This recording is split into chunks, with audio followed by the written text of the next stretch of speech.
آج میں آپ تمامی حضرات کے روبرو میت دفن کرنے سے متعلق چند معلوماتی باتیں عرض کرنے کی کوشش کروں گا۔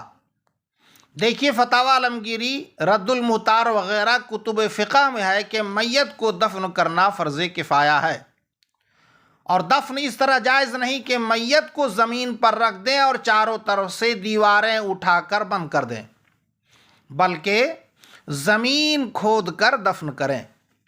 رد المختار میں ہے کہ قبر کی لمبائی میت کے قد کے برابر ہو اور چوڑائی آدھے قد کی اور گہرائی کم سے کم آدھے قد کی، اور بہتر یہ ہے کہ گہرائی بھی قد برابر ہو، اور متوسط درجہ یہ ہے کہ سینہ تک ہو۔ اس لمبائی، چوڑائی اور گہرائی سے مراد یہ کہ لحد یا صندوق اتنا ہو، یہ نہیں کہ جہاں سے کھودنی شروع کی وہاں سے اخیر تک یہ مقدار ہو۔ فتاوی عالمگیری میں ہے کہ قبر دو قسم کے ہوتے ہیں، ایک لحد کی قبر کھود کر اس میں قبلہ کی طرف میت رکھنے کی جگہ کھودیں، اور دوسرا صندوق، وہ جو ہندوستان میں عموماً رائج ہے۔ لحد سنت ہے، اگر زمین اس قابل ہے تو یہی کریں، اور نرم زمین ہو تو صندوق میں حرج نہیں۔ اور فتاوی عالمگیری میں ہے کہ قبر میں اترنے والے 2-3 جو مناسب ہوں، کوئی تعداد اس میں خاص نہیں، اور بہتر یہ ہے کہ قوی، نیک، امین ہوں کہ کوئی بات نامناسب دیکھیں تو لوگوں پر ظاہر نہ کریں۔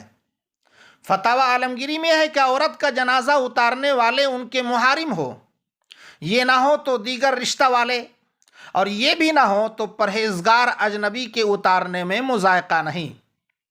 فتاوی عالمگیری، رد المختار وغیرہ کتب فقہ میں ہے کہ میت کو قبر میں رکھتے وقت یہ دعا بسم اللہ و باللہ وعلی ملت رسول اللہ پڑھیں، اور ایک روایت میں بسم اللہ کے بعد وفی سبیل اللہ بھی آیا ہے۔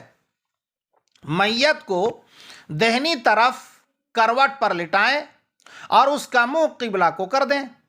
اگر قبلہ کی طرف منہ کرنا بھول گئے اور تختہ لگانے کے بعد یاد آیا تو تختہ ہٹا کر قبلہ رو کر دیں، اور مٹی دینے کے بعد یاد آیا تو نہیں۔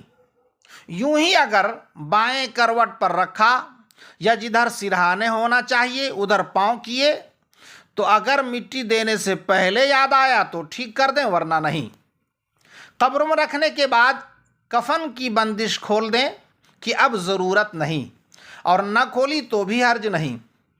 رد المختار میں ہے کہ قبر میں رکھنے کے بعد لحد یا صندوق کو کچی اینٹوں سے بند کر دیں، اور زمین نرم ہو تو تخت لگانے میں بھی جائز ہے۔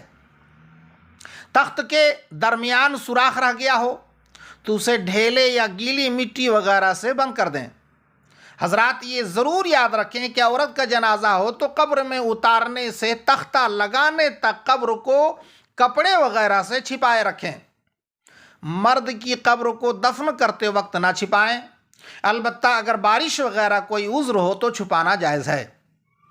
تختے لگانے کے بعد مٹی دی جائے، مستحب یہ ہے کہ سرہانے کے طرف دونوں ہاتھوں سے 3 بار مٹی ڈالیں۔ پہلی بار کہیں منہا خلقناکم، دوسری بار وفیہا نعیدکم، تیسری بار ومنہا نخرجکم تارۃ اخری۔ باقی مٹی ہاتھ یا کھرپی یا پھوڑے وغیرہ جس چیز سے ممکن ہو قبر میں ڈال دیں، اور جتنی مٹی قبر سے نکلی اس سے زیادہ ڈالنا مکروہ ہے۔ ہاتھ میں جو مٹی لگی ہے اسے جھاڑ دیں یا دھو ڈالیں، اس میں آپ کا اختیار ہے۔ یاد رہے قبر اسکوائر نہ بنائیں، بلکہ اس میں ڈھال رکھیں جیسے اونٹ کا کوہان ہوتا ہے، اور اس پر پانی چھڑک دیں، اور قبر ایک بالشت سے اونچی نہ کریں، کچھ زیادہ ہو تو کوئی مضائقے کی بات نہیں۔ مستحب یہ ہے کہ قبر دفن کے بعد قبر پر سورہ بقرہ کا اول و آخر پڑھیں، سرہانے میں الف لام میم سے مفلحون تک، اور پاؤں کی جانب آمن الرسول سے ختم تک پڑھیں۔ دفن کے بعد قبر کے پاس اتنی دیر ٹھہرنا مستحب ہے جتنی دیر میں اونٹ ذبح کر کے گوشت تقسیم کیا جاتا ہے، کہ اس کے رہنے سے میت کو انس ہوگا اور نکیرین کا جواب دینے میں وحشت نہ ہوگی، اور اتنی دیر تک تلاوت قرآن مجید اور میت کے لیے دعا استغفار اور سوالات نکیرین کے جواب میں ثابت قدم رہنے کی دعا کرتے رہیں۔ تفصیلی معلومات کے لیے بہار شریعہ جلد اول حصہ 4 کا مطالعہ کریں۔